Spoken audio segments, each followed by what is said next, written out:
We have a multitude of learning sessions for farmers to hear from experts in the field and also collaborate with other people that go to those sessions and figure out what ideas might work on their farm.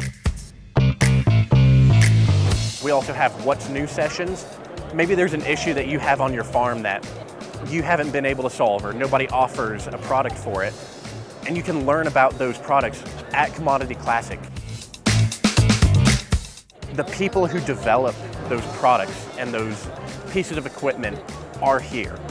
You can get direct feedback from them. You can give them your issues on stuff. Most of the people that you're going to find at Commodity Classic know farming.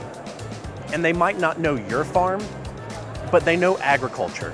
Everybody that I find here is looking for ways to increase their farm's profitability and try to figure out how they can continue that legacy.